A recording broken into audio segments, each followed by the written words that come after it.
মাগরিবের পরে যে 7 বার আল্লাহুম্মা আজিরনি মিনান নার বলল, আর এটা অভ্যস্ত হইল, যেদিন পড়ল ওই দিন সকাল পর্যন্ত যদি তার মউত আসে, তাহলে জাহান্নাম থেকে মুক্তির লেটার নিয়ে আসতে হবে।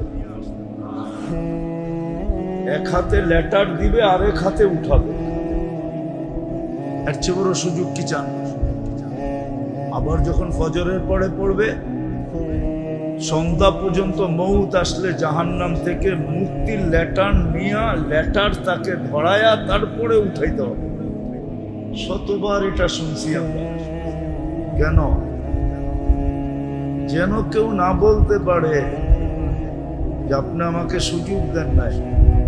আল্লাহ যদি বলেন যে তোমাকে তো হাত্তা ইউগারগির, কণ্ঠ নালীতে রু আসার পূর্ব মুহূর্ত পর্যন্ত সুযোগ দিছিলাম, তুমি যদি মনে মনেও বলতে যে আমি মাপ চাই, মুখ দিয়া না বলতে পারতে, মনে মনেও। আল্লাহ মনের কথা জানেন না? জানেন না? চলেন কোরআনে দেখি কি বলে। ইয়ালামু খাইনাতাল আ'য়ুনি ওয়া মা তুখফিস সুদুর। তুমি দিলের ভিতরে যেটা লুকায় রাখছো ওইটাও জানো। তুমি যদি দিলে দিলে করতে, যেমন আরেকটা উদাহরণ দেখ, মুসা আলাইহিস সালাম কোন মজলিসে, দোয়ার মজলিস ছিল, কিন্তু দোয়া কবুল হইতেছিল না। আল্লাহ মুসা আলাইহিস সালামের কাছে ওহী পাঠাইছে, মুসা, অমুক নামের এক লোক আছে, এর কারণে দোয়া কবুল হয় না, একে উঠা যেতে বলো, দোয়া কবুল হয়ে যাবে। মুসা আলাইহিস সালাম বলছে, ভাই এমন নামের কে আছো, উঠা যাও, তোমার জন্য দোয়া কবুল হইতেছে না। কারণ উঠা গেলেই, দাঁড়াইলেই তো ধরা, ঠিক না? কার কাছে ধরা? আরে বলেন না, পুরা মজলিসের সামনে ধরা এবং মুখ কালা, ঠিক না? সবাই দেখতেছে কে উঠবে, কিন্তু মনে মনে বলে ফেলছে, আল্লাহ উঠলেই তো মুখ কালা, ধরা পড়া যামু, মাফ করে দেন না। তো দোয়া কবুল হয়ে গেছে। মুসা আলাইহিস সালাম বলতেছে, আল্লাহ কেউ তো উঠলো না, আপনি বললেন উঠা গেলে দোয়া কবুল। মনে মনে সন্ধি করে ফেলছে, মনে হয় বুঝাইতে পারি না, মনে মনে সন্ধি করে ফেলছে। আল্লাহ যে আমাদেরকে ভালো মতে বোঝেন, কিন্তু কাজে দিবে। আল্লাহ যে আমাদেরকে সুযোগ দিতেছেন, এটার প্রথম কারণ যে কিয়ামতের দিন যেন, কালকে যেন কেউ যুক্তি তর্ক দাঁড় না করাইতে পারে। এই জন্য আল্লাহ আমাদেরকে সুযোগ দিতেছেন। মুহররমও সুযোগের একটা অংশ, সুযোগগুলার একটা অংশ এই মুহররম মাস। সুযোগগুলার একটা অংশ হলো মুহররম মাস। মুহূর্তগুলাই সুযোগগুলার অংশ, প্রত্যেকটা মুহূর্তই একটা অংশ। রাতের 3 ভাগ অতিবাহিত হয়ে গেলে আল্লাহ নিজের পক্ষ থেকে ডাকেন, হালমিন মুস্তাগফির ফাগফির আলা, কে আছো মাপ চাবে, আমি মাপ করার জন্য রেডি, প্রস্তুত, বিলকুল আগ্রহী। চাইতে দেরি, মাপ করতে দেরি করব না। শুধু মাপ না, কার কি লাগবে বলো, আমি বিলকুল ভান্ড নিয়ে চলে আসছি, পাত্র নিয়ে চলে আসছি, পুরো খাজিনা নিয়ে চলে আসছি, কার কি লাগবে বলো। তো মুহূর্তগুলাই সুযোগের অংশ, কিন্তু কখনো কখনো ছোটখাটো হয়, কখনো কখনো বড় হয়। যে যেমন মুহররম মাসটা মাস হিসাবে বিরাট বড় একটা সুযোগের অংশ, সুযোগগুলার একটা বিরাট অংশ। হ্যাঁ, ওই ব্যক্তির জন্য যে কাজে লাগাবে। নাহলে কিন্তু আবারও বলতেছি, কিয়ামতের দিন যুক্তি তর্ক দাঁড় করানো যাবে না যে আপনি আমাকে বলেন নাই, আপনি আমাকে সুযোগ দেন নাই। কিতাবে একটা কথা লেখা আছে, আগের যুগে মালাকুল মউতকে দেখা যায়, উনি রূপ নিয়ে আসতেন, পরে এটা বন্ধ হয়ে গেছে যে কোনো কারণে। তো একজনের কাছে মালাকুল মউত আসছে, পাশের লোকটা বলছে, প্রতিবেশী একজন বলছে, ভাই তুমি যেদিন আসবে আমার কাছে আমাকে একটা চিঠি দিয়ে আইসো। কি? তো কয়েকদিন পরে মৃত্যুর সময় যখন ওনার বাড়ি আসছে, বলছে, ভাই আমি তো ডেলি পোস্ট অফিসে যেতাম যে তুমি চিঠি দাও কিনা, আমি তো আজ পর্যন্ত কোনো চিঠি পেলাম না, তুমি তো আয়সা পড়লা। তো বলছে, কেন? যেদিন জন্ম নিছো ওদিনই তো প্রথম চিঠি ইস্যু হয়েছে, তোমাকে মরতে হবে। কি না হয় না চিঠি ইস্যু? হ্যাঁ, সত্য তো। যেদিন জন্ম নিছো ওইদিন তো প্রথম চিঠি ইস্যু হয়েছে যে তোমাকে মরতে হবে। তারপরে যেদিন দাড়ি মুছ আসছে ওইদিন আরেক চিঠি ইস্যু হয়েছে, যেদিন পাকছে ওইদিন আরেক ইস্যু হয়েছে। বয়স বাড়তে ছিল, তোমার জীবনের এক একটা ক্ষেত্রে তোমাকে চিঠি দেওয়া হয়েছে, সবগুলোই তো চিঠি ছিল। বাস্তবিক এটাই, আল্লাহ আমাদেরকে একটা সুযোগ দিছেন। সুযোগটা এই জন্য দিছেন, আবারও বলি, কেউ যেন কালকে যুক্তি তর্ক তার জীবনের পক্ষে দাঁড় না করাইতে পারে। আপনি আমাকে সুযোগ দেন, এই জন্য মুহূর্তগুলাকেও সুযোগ দিয়ে ভরা দিছেন, আবার সপ্তাহগুলো ভরা দিছেন, মাসগুলো ভরা দিছেন। এর চেয়ে বড় সুযোগ আপনি কি চান? আমি দেখাইতেছি দুই চারটা। মাগরিবের পরে যে 7 বার আল্লাহুম্মা আজিরনি মিনান নার পড়লো, আর এটা অভ্যস্ত হইল, যেদিন পড়লো ওই দিন সকাল পর্যন্ত যদি তার মউত আসে, তাহলে জাহান্নাম থেকে মুক্তির লেটার নিয়ে আসতে হবে। এক হাতে লেটার দিবে, আরেক হাতে উঠাবে। এর চেয়ে বড় সুযোগ কি চান? আবার যখন ফজরের পরে পড়বে, সন্ধ্যা পর্যন্ত মউত আসলে জাহান্নাম থেকে মুক্তির লেটার নিয়ে লেটার তাকে ধরায়া তারপরে উঠাইতে হবে। এর চেয়ে বড় সুযোগ কি চান? আরো দুই চারটা দেখাই এর চেয়ে বড়। যদি মাগরিবের পরে সূরা হাসরের 3 আয়াত পড়লো, বা এটা যদি কঠিন হইল যে আমি সূরা হাসরের 3 আয়াত কেমনে মুখস্থ করব, মাগরিবের পরে যদি পড়লো 25 বার আল্লাহুম্মা বারিক লি ফিল মাউত ওয়া ফি মা বাদাল মাউত, আল্লাহুম্মা বারিক লি ফিল মাউত ওয়া ফি মা বাদাল মাউত, মাত্র 25 বার। সকাল পর্যন্ত যদি মউত হয়, তাহলে তাকে শহীদের মালা পরায়া উঠাইতে হবে। তার গলায় একটা মালা দিতে হবে, যেটার ভিতরে লেখা থাকবে শাহাদাতের মউত। কি লেখা থাকবে? এর চেয়ে বড় কি চান? আবার যখন ফজরের পরে পড়বে তো সন্ধ্যা পর্যন্ত, এর চেয়ে বড় সুযোগ কি চান? এখন একটা হাস্য যুক্তিসঙ্গত কথা বলতেছি। এই ব্যক্তিকে যদি কবরে দিল, আর মুনকার নাকির যদি এসে জিজ্ঞাসা করলো তোর রবকে, মান রব্বুকা, তো প্রশ্ন করতে পারে, ভাই এই প্রশ্নটা কবরে কার জন্য? কার জন্য তুমি প্রশ্ন করতেছ? মৃত্যু ব্যক্তি কি তো প্রশ্ন করবে, ঠিক না? কি আরে বোঝেন তো, আর আমি তো মরিই নাই, না আমার এখানে লেখা আছে শাহাদাত, কি শহীদ তো মরে না, তুমি আমাকে কেন প্রশ্ন করতেছ?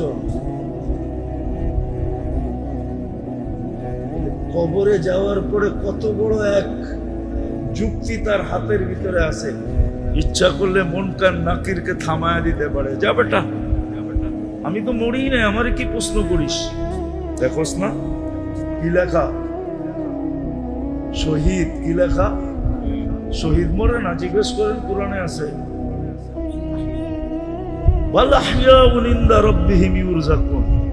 শহীদ জীবিত, জায়গা চেঞ্জ করে আর কি সুযোগ দিবে? কিন্তু হ্যাঁ, কেউ তো অভ্যস্ত হইতে হবে, ঠিক না? নারীকে অভ্যস্ত হইতে হবে, পুরুষকে অভ্যস্ত হইতে হবে, যুবককে অভ্যস্ত হইতে হবে যে আমি কিছু করতে পারলাম না। মনে করেন আপনি ভাবেন যে আমি তো কিচ্ছু করতে পারলাম না, এমন কিছু করতে পারলাম না যার দ্বারা মানুষ আমাকে বলল যে এ বড় আল্লাহওয়ালা, এ বড় বুজুর্গ, এ বড় ওলি, এ বড় গৌস, এ বড় কুতুব, কিছুই তো করতে পারলাম না। কিন্তু চুপে চুপে তো এটা করা যায়, ঠিক না? যে দুটা দেখাইলাম চুপে চুপে করা যায় না, যায় না? হ্যাঁ, সে মাগরিবের পরে পুরা খুশি অনুভব করতে পারে যে পুরা তো ফেলছি, ফজর পর্যন্ত মউত, তুমি আসলে কিন্তু আমার কাছে জাহান্নামের মুক্তির চিঠি নিয়ে আসতে হবে, আমি কিন্তু পুরা ফেলছি, আল্লাহুম্মা আজিরনি মিনান। আবার যখন পড়বে বারিকলি ফিল মাউতি ওয়া ফিমা বাদাল মাউত, তখন মনে মনে খুশি অনুভব করতে পারে যে মালাকুল মউত শুনা রাখো, ফজর সকালের আগে যদি আসলা তাইলে শাহাদাতের মালা নিয়ে আসতে হবে, মালা।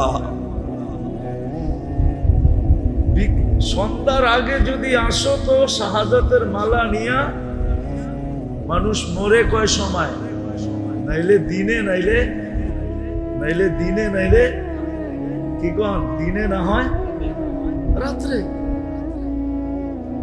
আপনি দুইটাই প্যাক করে ফেললেন, সুযোগ নিয়ে নিলেন মনে মনে। এখন আমি ওই ব্যক্তিকে ওলি বলবো না বলবো না? বলবেন যার শাহাদাতের মউত হইলো সে ওলি না ওলি না? যার জাহান্নাম থেকে মুক্তি মিলল সে ওলি না ওলি না? ও মুসলমান পুরান টাউনের মানুষ, দুনিয়ায় অনেক কিছু চাওয়া যায় কিন্তু সবকিছু পাওয়া যায় না।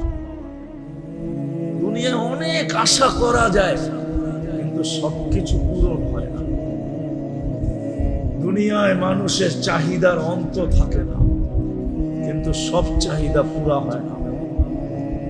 আমার কথা লেখা রাখেন, যদি কোনো মানুষ মনে করার ইচ্ছা করে যে আমি এই দুইটা পাইতে চাই, তাহলে আমি তাকে ইসলামে লেখা দিতে পারি, সে এই দুটা পাবে যদি সে মনে প্রাণে প্রতিদিন আমল করে। মাগরিবের পরে 7 বার পড়ে আজিরনি মিনান নাম, আর 25 বার পড়ে বারিকলি ফিল মাউতি ওয়া ফিমা বাদাল মাউত। আবার ফজর নামাজ পড়া 7 বার পড়ে আজিরনি মিনান নাম, আর 25 বার পড়ে বারিকলি ফিল মাউতি ওয়া ফিমা বাদাল মাউত। আমাদের আল্লাহ, আমাদের নবীজি আমাদের জন্য সহজ সুযোগ দিয়া গেছেন। আমাদের আল্লাহ আমাদেরকে সুযোগ দিয়েছেন, আমাদের দয়ার নবীও আমাদেরকে সুযোগ আল্লাহর কাছ থেকে নিয়া নিয়া নিয়া নিয়া নিয়া নিয়া নিয়া উম্মতকে কাট্টি ভরা দিয়া গেছে। এত দিছেন, এত দিছেন, এত দিছেন, এত দিছেন যে এক উম্মত যদি গন্তে বসে, সুযোগ যদি গন্তে বসি, তাহলে আমার ছোট জীবনে যথেষ্ট হবে না। আপনি একটা কথা উপলব্ধি করেন, সব উম্মতের শহীদের প্রকার কত আমি জানি না, হইতে পারে একটা কি দুইটা শহীদের প্রকার। প্রকার বোঝেন তো, কত ভাবে শহীদ হবে। অন্য উম্মতের জন্য, ১৬ লক্ষ উম্মতের জন্য আছে কি নাই এটাও আমি জানি না, আর থাকলেও মনে হয় ১-৮টা, ২-১টা থাকবে। কিন্তু আপনাদেরকে আমাদেরকে শহীদের প্রকার আল্লাহর রসুল আল্লাহর পক্ষ থেকে নিয়া ৫৬ প্রকার দিছে। কত কত কি ৫৬? কি মন ভরে নাই? ৫৬ কি কম? কি বলেন? ও জিনিসের দাম বাড়ছে এই জন্য ৫৬ কম মনে হয়, ঠিক না? শাহাদতের প্রকার ৫৬টা শাহাদত। শহীদি মৌত মিলবে ৫৬ ভাবে। আমি একটা শুনাইতেছি, এই এলাকার যদি বাহিরে আওয়াজ যায় থাকে, আমার এই এলাকার কোন যুবতী মেয়ে যদি বিয়ের আশা নিয়ে বিয়ে হইল না, মরা গেল, সে পর্যন্ত শাহাদতের মৌত পাবে। বিয়ের আকাঙ্ক্ষা ছিল, হয় না? বিয়েতে দেরি, বিয়ের আকাঙ্ক্ষা আছে, আসে যায়, আসে যায়, আসে যায়, কারো পছন্দ হয় না, বাস একদিন আল্লাহ উঠায় নিয়ে গেছে। ওই আশার উপরে আল্লাহ তাকে শাহাদতের মৌত দিয়া উঠাবে। আর কিয়ামতের দিন জান্নাতে জান্নাতি স্বামীর সাথে বিয়ে পড়াবে। জান্নাতি স্বামীর সাথে তার বিয়ে হবে।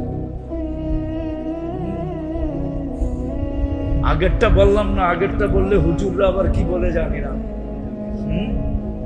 আপনি বিয়ে দিলে আর কোন হল ভাড়া করতেন, আর কতটুকুই দুমদাম করতেন। আল্লাহর বিয়ে কিন্তু ওরকমই দুমদামে আল্লাহ পড়াবে। অনুষ্ঠানও ওরকম জান্নাতের ভিতরে ধুমধামের সাথে হবে। তো আল্লাহ আমাদেরকে সুযোগ দিছেন আর দিতেছেন এই জন্য যে কিয়ামতের দিন যেন কেউ যুক্তি তর্ক দাঁড় না করাইতে পারে। ওই সুযোগ বিলার ভিতরে একটা সুযোগ হইল, এক ঝোপ্পা, এক গাট্টি সুযোগ হইল মহররম। মহররম একটা সুযোগ, কিন্তু কেউ কেউ ভাবে আবার যেটা হোসাইনের কারণে হয়েছে রাদিয়াল্লাহু তাআলা আনহু, না। ইন্না ইনদাতাশ শুহুরি ইনদাল্লাহি 12 শাহরা ফি কিতাবিল্লাহি ইয়াওমা খালাকাস সামাওয়াতি ওয়াল আরদ। যেদিন থেকে আল্লাহ আকাশ জমিন বানাইছেন ওই দিন থেকে 12 মাস আল্লাহ নির্ধারিত করছেন। ওয়া মিনহা আরবাআতুল হুরুম, 4 মাস বড় সম্মানিত, 3 মাস একাধারে, জিকাদা, জিলহজ্জা, মুহররম। এই 3 মাস বড় সম্মানিত। তার ভিতরে মুহররম সবচেয়ে বেশি সম্মানিত। কি আছে না? আছে না? মাঝে মাঝে বলে না, তোরে তো আল্লাহ যেটা দিছে ওইটা দিয়েই চলে, তোর আর মেকআপ দরকার কি? ঠিক না? মনে হয় বোঝেন নাই। কি বুঝছেন? কি বুড়ারা মনে হয় বোঝে নাই, যুবকরা বুঝছে, নাইলে বুড়ারা বুঝছে, যুবকরা বোঝে নাই। আল্লাহ তোরে যে রূপ দিছে, পুরো এলাকায় যেহেতু রূপের চর্চা, তোর জন্য আমার মেকআপ দরকার কি? ঠিক না? তার উপরে যদি মেকআপ করে তাহলে কেমন হয়? কি সৌন্দর্য বাড়ে না কমে? কমে না, বাড়ে। আরো বাইরে